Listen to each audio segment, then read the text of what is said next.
All right. So today we're talking with Mike. He's the CTO and one of the co-founders at the project PureFi Protocol. And this project is doing a lot in the AML and KYC compliance space. They're helping bring your traditional business into DeFi. And I'm really excited to be talking with Mike, like I said, the CTO today. So how are you, Mike? What's going on with the project? I've been seeing you guys are making a lot of major developments recently, especially in the regulatory space. So can you tell everyone a little bit about PureFi and what you guys are doing?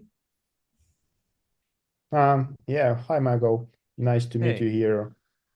So yeah, a lot is going on, especially in compliance and in the DeFi and regulation space. And I'm here to talk about this stuff and what we're doing in PureFi regarding all this compliance measures and using of compliance into DeFi space.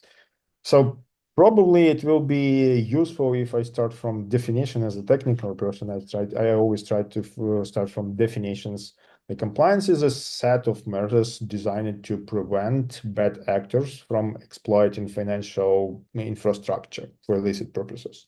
mm-hmm. So this is kind of very, very basic thing. And what we are doing in PureFi is that we brought this fancy compliance stuff onto a blockchain and smart contract level. So there are a Got it. lot of companies that are doing that in traditional market, in traditional finances. Then a lot of companies emerged who are actually doing the same thing to crypto space. Mm-hmm. But all they do is actually doing that in the backends, and then they provide this financial analytics. I would say this actually analytics tools. Uh, but what PureFi does is that we bring this analytics on chain Mm-hmm. so that smart contract can use this stuff. So this is what we do. And so how can PureFi contribute to uh, compliance in DeFi space? Just because PureFi brings us analytics on chain and all the DeFi is on chain protocols.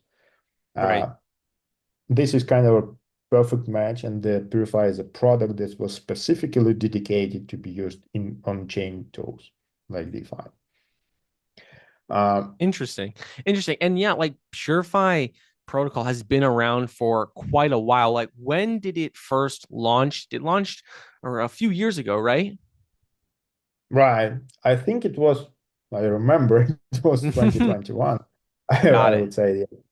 And so the basic idea was to bring compliance on chain, as I said before. And also the basic idea was that we can make it a lot different comparing to traditional compliance tools. Traditional compliance tools are usually B2B products. So they're Right. charging financial companies, they're charging banks and other big players. And PureFi was an attempt to make a compliance like a B2C product just because our initial idea was that we can make, if we bring compliance on chain, Mm-hmm. and there is no intermediary like a financial company, why should we do compliance as a B2B product? We can make it B2C. So Right. this was our initial hypothesis, I would say, a business hypothesis. And Mm-hmm. I I should frankly say it failed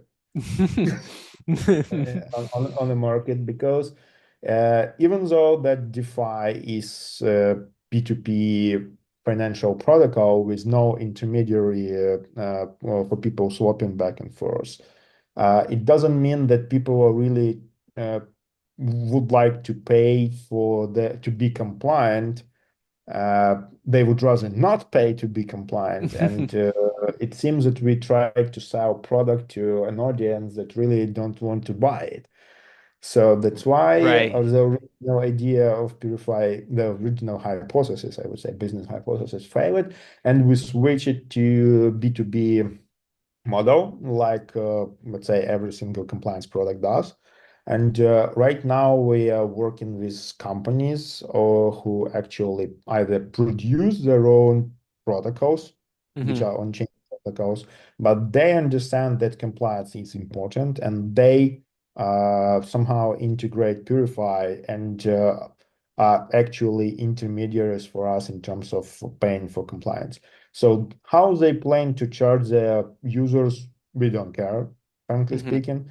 So we are actually in contact and we are serving these companies that are using PureFi as on-chain compliance tool.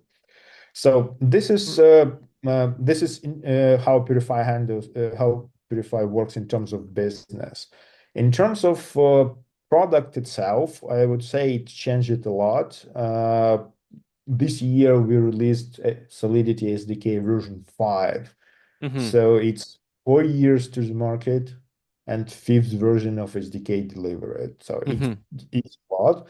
This roughly means that we change it every year, but I would say that we had two major releases, release number 3 and release number 5, which introduced a lot of new features. But other than that, the intermediary releases was kind of less features delivered, more tweaked to some specific protocols.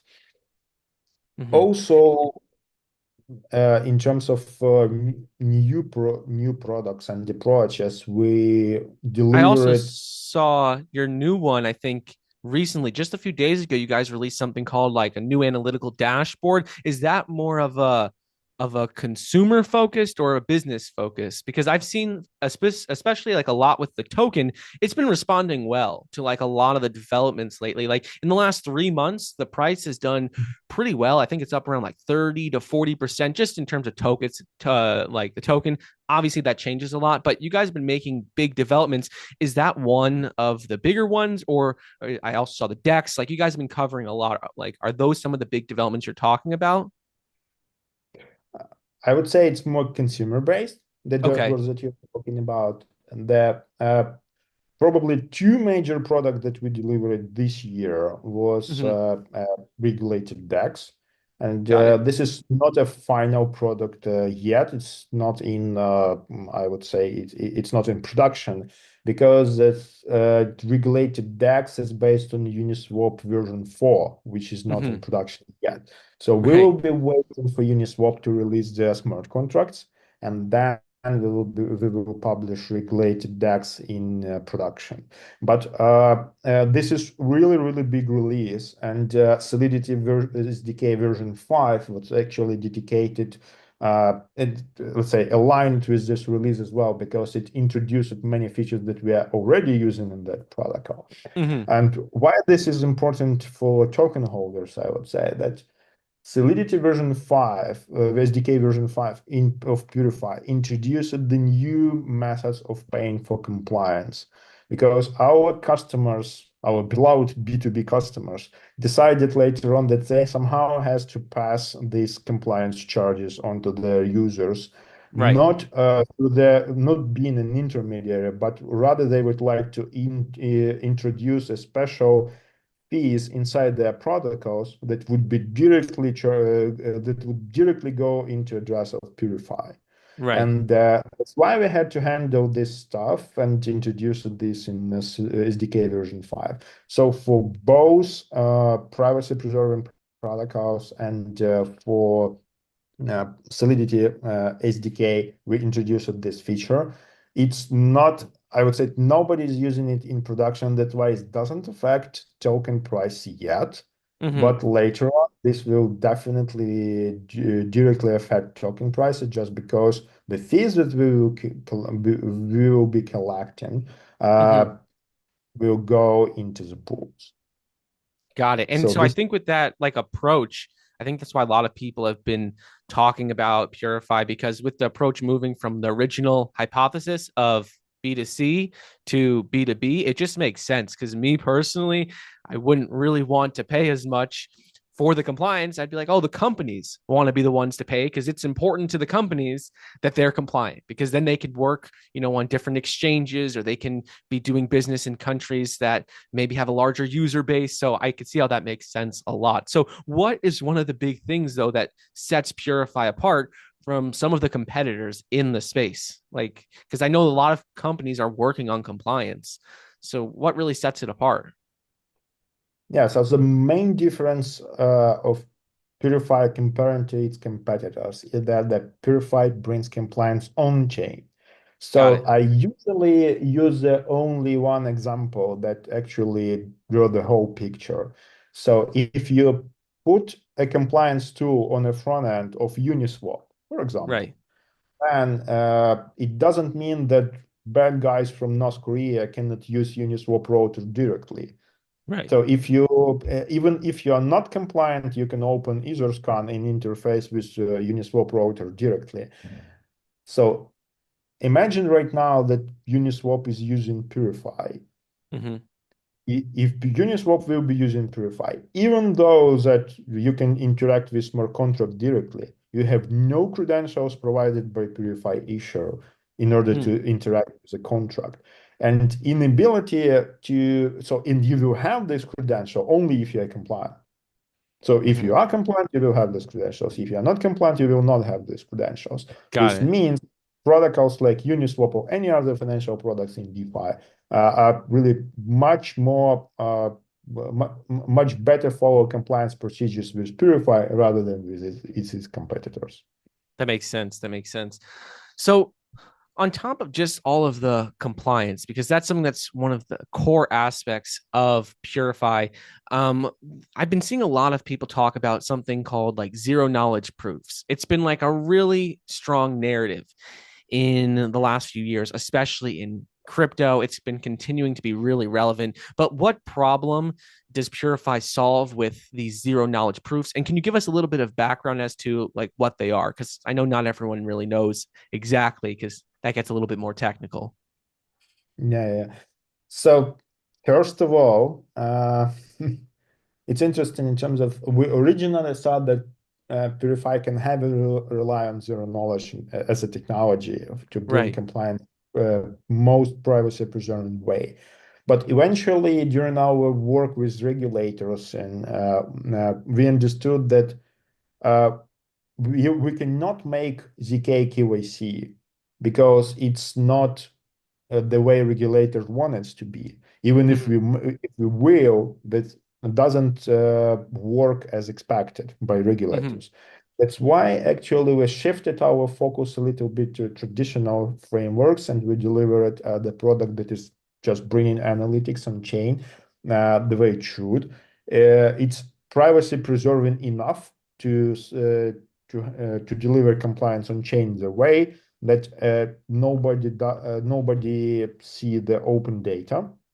Right. Uh, but what we do with ZK is that we enable PureFi to be used with ZK protocols. For example, if you are a company behind the privacy preserving transfer protocol, like famous Tornado Cash or many other companies that actually working on privacy preserving protocol for EVM chains right now. So you might use PureFi on the gate when you are depositing your funds into the privacy protocol. You will go through the gate, which is actually privacy preserving pool. If you use PureFi on this gate as a compliant tool, you will make a privacy preserving protocol compliant. So Mm-hmm. this is how we work with privacy preserving protocols and their ZK based stuff. So what we also created, and which is actually mind blowing, is that we changed it a little bit our signature schema and uh, to make it possible to use PureFi credentials inside ZK circuits. Mm-hmm. And so this means that privacy preserving protocol can not just use PureFi from a smart contract perspective, but it can move the compliance credentials verification into the ZK circuit. And this actually makes verification very efficient and instant for the user. So, Got and it. we actually got a great time working with or one of our partners who is doing this kind of stuff. And we are proud that this was delivered and this will be in production along with this customer's product later this year, I would say. Got it. And is that the Panther integration? Because I know Yes, it is. with Panther, they were all about, helping to enable privacy enhanced and like compliant on-chain transactions. So is that really like what that Panther integration does? Yeah, yeah, exactly. So this is the way the Panther integration is actually was actually created. So Got that it. the main point is that they're using PureFi credentials within circuits to save some users' time and to make it better from the UX perspective and also from transactional fees perspective. So they're not breaking the flow. They do everything at once. Got it. Got it. And so like with it becoming more and more like privacy enhanced and having more compliant on-chain transactions, do you see the demand for like compliance products evolving over time? I know you guys said with your initial approach, like your approach has evolved over time, but do you see like the demand for compliance products evolving over time as well? Like say like Circle, Uniswap, like TradeFi sector as a whole, like do you see it just changing? Yes, we do. Mm-hmm. So we just because PureFi is for years to the market and is quite known product in the area, Mm-hmm. we're often contacted by different companies, not just financial protocols. And I think I can uncover a little bit more. So recently we've been talking about with the companies who actually managing other people funds on chain. So Mm-hmm. they invest some DeFi strategies and stuff like that. One of them is definitely managing institutional money. And when we've been talking, so initially we thought that they want to use PureFi for onboarding users and stuff like that to be for Right. like just building the usual financial protocol on chain. But later on, when we during our discussion, we finally understood that they actually would rather using our compliant DEX rather than building their own stuff. And they Mm-hmm. clearly said to us that they are expecting compliant DEXs to emerge and they're waiting for those DEXs to emerge because their customers who are actually institutional investors, they want this company to invest into the pools, trading pools, but Right. they want this to be compliant. They want Right. to be safe when returning this money back to traditional finance sector. Right. I would just see how, especially with institutional money, that is so important with all being in compliant and making sure that you can check all those boxes off. Yeah. That's why we actually expecting that we will that after we will release compliant DAX protocol along with the Uniswap version 4. We do not want to build our own DAX from scratch. I think that Uniswap did a great job of doing this. So when we will be releasing PureFi as an, I would say, integrated regulated DEX into Uniswap version 4 protocol, thus enabling any person that want to, let's say, make a trading pair on Uniswap version to make it compliant. Right. Not just make it Uniswap version for trading pair, but make a compliant version of this. So we're expecting that people will be using our hook and technology to make these compliant trading pairs. And these companies that we've been talking about are actually waiting to bring their liquidity into this pool. Interesting. So that's actually what we are expecting it to be. Interesting. Interesting. And so with um continuing to work on that and talk with regulators and continue to build, I saw a few people actually talk about some sort of educational event. Was it with like regulators? Was it in front of people? Can you tell us a little bit about that, or is that like top secret info? No, it's not that absolute, but I think I can cover this a little bit more. So, as Okay. a company working in compliance space and especially in DeFi compliance space, Mm-hmm. uh, frankly speaking, there is no DeFi regulation yet. Mm-hmm. So there are, and compliance measures are usually defined on a risk-based as a risk-based approach. So what we are doing right now, we are talking with regulators and trying to shape the new procedures that are suitable to be used in DeFi. So Mm-hmm. later on, regulators started inviting us to make an educational event so that we can share our expertise and let's say share some experience how all these DeFi products work and how can they, let's say, potentially regulate and supervise as these DeFi protocols as a businesses, how the risk patterns to be defined and what is suitable and what is not gonna work. So there is a lot of conversation going on about the famous travel rule that should be applied in DeFi space or should not be defined in space. There are pros and cons from both sides, and many Hmm. analytics reports created to support one and another position. And so this way we're taking, I just want to say that we're taking participation in all these efforts, uh, not to just keep an eye on what's going on, but also to shape what they're actually doing in as a regulators. And the main point is that we are trying to build a trust between the uh, crypto businesses working in that are trying to work as much compliant as possible, I would say, Right. and the regulators, so that they understand that we are not just laundering money here, and it's crypto is Right. not about laundering money. Crypto is Right. about Exactly. is a regular business. It's making money, and we want to, and the industry wants to regulators to understand this and just have risk-based approach suitable for DeFi rather than bringing risk-based procedures out of traditional finances and enforce crypto companies to use them, even though they cannot be used effectively in crypto space. Got it. Got it. And so that really brings us to like that regulated DEX. We've talked about it quite a bit in like in the last few minutes when we've just been talking, but that regulated DEX that you guys recently rolled out, is that because it has a lot to do because you guys have been working with regulators and you've been all about focused on compliance? Is this more of like a consumer facing product? Because I know we talked originally how PureFi is a B2B product, but this seems more like a consumer, or am I like way off base here? So I would say that compliant DAX is more dedicated for institutional money. Got So it. it's not a consumer product, I would Got say, it. and do not expect that that it will be a consumer product, let's say, just for retail users. So Got it.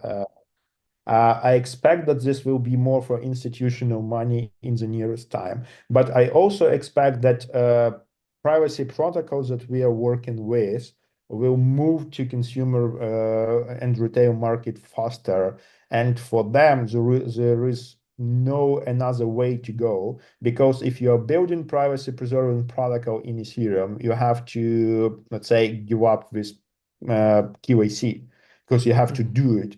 You cannot bypass it, because when let's say people start laundering money through your protocol, you have Mhm. to provide regulators and law enforcement with some clues at least. And if you Mhm. do it completely privacy preserving way, so that you have no idea what's going on, you are not in control of the transactions which are coming back and forth, and you have no idea who is actually transacting with whom through the protocol that you created, then Mhm. legally, uh, so that maybe it's not legally, but you will not be able to extract fees as a company that created this protocol. Because if you do, and people are laundering money through the protocols, then you're making money on laundering money, and you Right. will go to jail. Right. So that's why I expect that privacy preserving protocols that are using PureFi will be more retail products.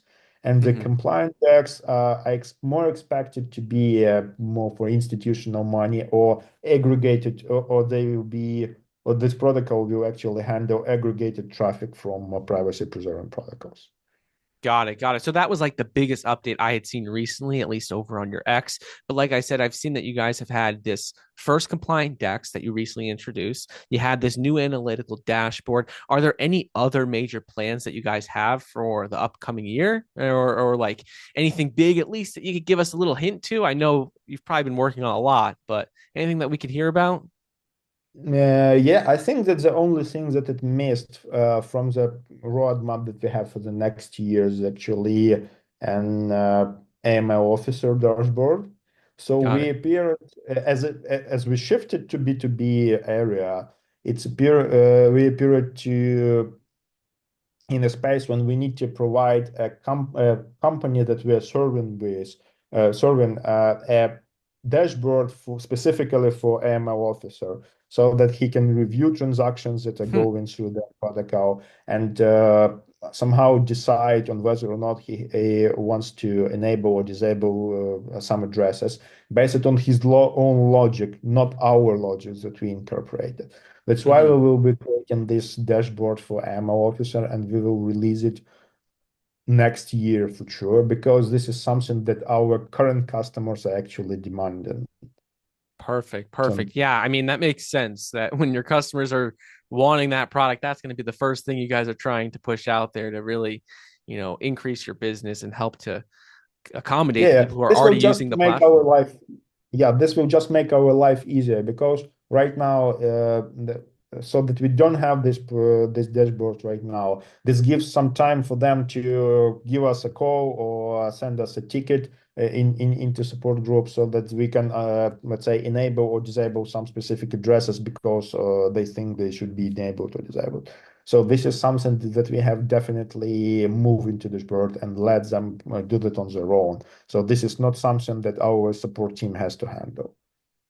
Got it. Got it. Well, that really just wraps up about everything I was looking to talk about today. I really appreciate your time. I know it's very valuable, especially with everything you guys are working on. If we look at the token's price, we've seen it do like pretty well over the last day alone, up around 2%. And if we're just looking at all of the major developments you guys are doing, there's really a lot to be excited about. And it's one of the main reasons I wanted to get you guys on today and why I really have been excited about